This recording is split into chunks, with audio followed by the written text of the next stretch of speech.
اب ہم اس پر غور کریں کہ ایسا کیوں ہے آج کیوں ذلیل کے کل تک نہ تھی پسند گستاخی فرشتہ ہماری جناب نے. اور عام مسلمان کے ذہن میں سوال آتا ہے کہ ہم چاہے کیسے بھی ہیں، برے ہیں، ہمارے اعمال صحیح نہیں ہیں، ہم کلمہ گو تو ہیں، اللہ کو مانتے تو ہیں، محمد کے کلمہ گو تو ہے، صلی اللہ علیہ وسلم نام لیوا تو ہے، ان کی محبت جو ہے وہ ہمارے سینے میں ہے موجود، قرآن کی تعظیم کرتے ہیں، آخرت کو مانتے ہیں، نمازیں پڑھتے ہیں. کروڑوں مسلمان ہیں جو نمازیں پڑھتے ہوں گے، 130 کروڑ میں سے آخر 30 کروڑ تو ہوں گے نماز پڑھنے والے. لیکن وہ جو ہیں وہ تو سب کے سب کافر، منکر، نہ اللہ کو مانے، نہ آخرت کو مانے، نہ رسالت کو مانے، نہ قرآن کو مانے. پھر کیا وجہ ہے کہ رحمتیں ہیں تیری اغیار کے کاشانوں پر اور برق گرتی ہے تو بیچارے مسلمانوں پر. اس موضوع پر الحمدللہ کہ میرے مضامین نوائے وقت میں چھپ چکے ہیں، اور اب چونکہ وہ تکمیل کو پہنچ گیا سلسلہ کتابی شکل میں بھی آ جائے گا. اللہ کا ایک قانون عذاب ہے، ایک قانون کے تحت ہوتا ہے جو کچھ ہوتا ہے، اللہ کا ضابطہ ہے. قرآن اس کے لیے لفظ سنت استعمال کرتا ہے. وَلَن تَجِدَ لِسُنَّتِ اللَّهِ تَبْدِيلًا وَلَن تَجِدَ لِسُنَّتِ اللَّهِ تَحْوِيلًا. اللہ کی سنت، اللہ کے قواعد و ضوابط میں کوئی تغیر نہیں ہوتا. اور وہ سنت کیا ہے؟ کافروں پر عذاب اس دنیا میں صرف اس صورت میں آتا تھا کہ کوئی رسول آئے اور ان میں اتمام حجت کر دے، پھر اگر وہ بحیثیت مجموعی وہ قوم رسول کا انکار کرے تو اس قوم کو ختم کر دیا جاتا تھا. جیسے کہ حضرت نوح، حضرت ہود، حضرت صالح، حضرت شعیب، حضرت لوط اور آل فرعون، ان کا تذکرہ قرآن مجید میں سمجھتا ہوں کم سے کم 10 مرتبہ آیا ہے. یہ میں بہرحال حساب کر کے تو نہیں کہہ رہا، میرا اندازہ ہے کہ 10 مرتبہ یقیناً ان 6 اقوام کا تذکرہ ہے. اور اس کے حوالے سے یہ قانون سمجھ لیجئے، جس قوم کی طرف رسول بھیجا گیا اس قوم نے بحیثیت مجموعی رسول کی دعوت کو رد کر دیا، قوم ہلاک کر دی گئی. صرف رسول بچا لیے گئے اور ان کے ساتھی اہل ایمان بچا لیے گئے.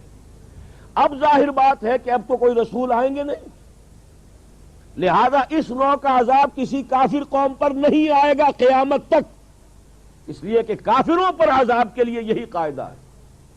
اب جو عذاب آئے گا ان پر جو عذاب ہے وہ آخرت کا عذاب ہے. اصل عذاب تو آخرت کا ہی ہے نا، اصل زندگی آخرت کی ابدی زندگی ہے. یہاں تو کیا ہے، قوم نوح ڈوب گئی، ختم ہو گئی، 2-4 ڈبکیاں دی ہوں گی ہر آدمی نے، جان نکل گئی. عذاب کیا آیا؟ اصل عذاب تو وہاں ہے جو آخرت کا ہوگا. دنیا میں عذاب آتا ہے مسلمانوں پر. مسلمان ہو کر تم اگر اسلام پر عمل نہیں کرتے، دعویٰ تمہارا اسلام کا ہو اور عمل تمہارا کافرانہ ہو، نام لو تم محمد کا صلی اللہ علیہ وسلم اور اتباع کرو تم محمد کے دشمنوں کا، دعویٰ کرو اللہ اور اس کے رسول کی وفاداری کا اور تمہاری دوستیاں ہوں اللہ اور اس کے رسول کے دشمنوں سے، تم کہو اللہ اور اس کے رسول کے احکام کو ہم مانتے ہیں اور سودی کاروبار کر کے اللہ اور اس کے رسول کے خلاف اعلان جنگ کیے رکھو. اصل عذاب دنیا میں مسلمانوں پر آتا ہے، جیسے کہ پہلے یہودیوں پر آیا، اس لیے کہ ہم سے پہلے کی مسلمان امت وہی تھی. جب تک حضور صلی اللہ علیہ وسلم کی بعثت نہیں ہوئی وہی امت تھی. موسیٰ کے ماننے والے، تورات کے ماننے والے یہودی، یہ امت مسلمہ تھی. لیکن ان پر کیسے کیسے عذاب آئے. نبوکدنضر کے ہاتھوں برباد کرایا گیا، کبھی پھر یونانیوں کے ہاتھوں تباہی آئی، کبھی رومیوں کے ہاتھوں تباہی آئی. اس صدی میں بھی آپ نے دیکھا، اگر آپ بھولے نہ ہو کہ یہ صدی کے وسط میں ہٹلر کے ہاتھوں 60 لاکھ یہودی قتل ہوا. یہ کون ہے؟ اللہ کو بھی مانتے ہیں، حضرت موسیٰ کو بھی مانتے ہیں، تورات کو بھی مانتے ہیں، وہ تو مدعی ہیں اللہ اور اس کے رسول کے ماننے والے. لیکن یہ کہ ان پر جو عذاب آئے وہ آپ کے سامنے ہے.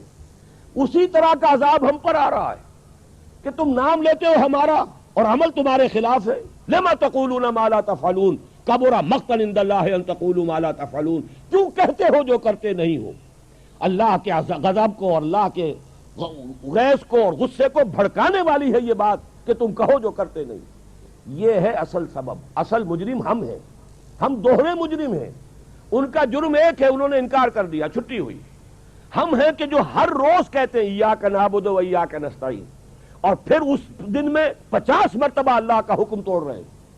پوری زندگی ہماری گزر رہی ہے. 5 وقتہ نمازی زیادہ بڑا مجرم ہے اس وقت، اس لیے کہ وہ 23-24 مرتبہ، 25 مرتبہ، 27 مرتبہ دہراتا ہے ایاک نعبد و ایاک نستعین، اور پھر باہر نکل کر جو کام کرتا ہے وہ اس کے خلاف ہے. یہ ہے اصل میں سبب. اور یہ جان لیجئے جو عذاب ہم پر آ رہا ہے اللہ کا وہ اس وجہ سے آ رہا ہے. ہمارا کام تو یہ تھا کہ ہم دین کے علمبردار ہیں, دین کا ایک نظام دنیا کے سامنے پیش کریں. ابھی بڑا اچھا لفظ استعمال کیا ہے توکل صاحب نے, ماڈل دو نا. ایک انفرادی ماڈل ہوتا ہے. حضور صلی اللہ علیہ وسلم اپنی ذات میں ماڈل تھے, لقد کان لکم فی رسول اللہ اسوۃ حسنہ, لیکن حضور نے صرف ذاتی اور انفرادی ماڈل نہیں دیا, ایک اجتماعی ماڈل فراہم کر دیا, نظام قائم کر کے دکھا دیا. یہ ہے اللہ کا دین, یہ ہے اس کا سیاسی ڈھانچہ, یہ ہے اس کا معاشی ڈھانچہ, یہ ہے اس کی معاشرت, یہ ہے اس کی فیملی لاز, یہ ہے اس کے اندر تمام قوانین فوجداری اور دیوانی, یہ ہے یہاں پر قانون شہادت, یہ ہے سارا نظام. دیکھ لو, ٹھوک بجا کر دیکھ لو, یہ نظام ہے. جب تک وہ ماڈل مسلمان قائم نہیں کریں گے یہی عذاب کے کوڑے برستے رہیں گے, سخت سے سخت تر عذاب آئے گا. ہمارا حال کیا ہے؟ جیسے ہمارے عام لوگوں کا حال ہے, پھوڑے پھنسیاں نکل رہی ہیں, یہاں پھوڑا نکلا, یہاں کوئی پھایا رکھ دیا, یہاں کوئی ٹریٹمنٹ کر لیا, وہی پھوڑا یہاں نکل آیا, اب یہاں کر رہے ہیں. اصل علاج کیا ہوتا ہے کہ اس کی اصل تشخیص کرو. فساد خون جو ہے جب تک یہ رفع نہیں ہوگا تو پھوڑے تو نکلتے رہیں گے.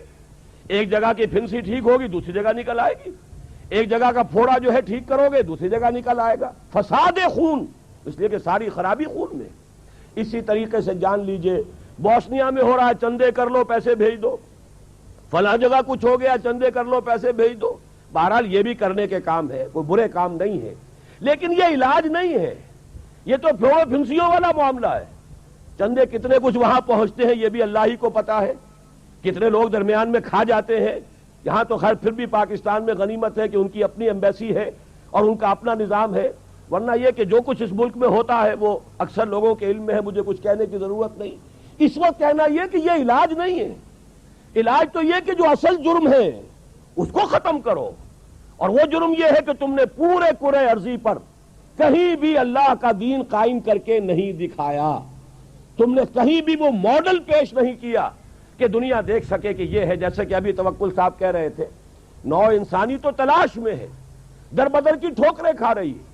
کبھی وہ صرف مونارکی اور وہ جو بادشاہت کا نظام ہوتا تھا اور اس کے نیچے جاگیردارانہ نظام ہوتا تھا, پوری ویسٹ میں بھی ایسٹ میں بھی.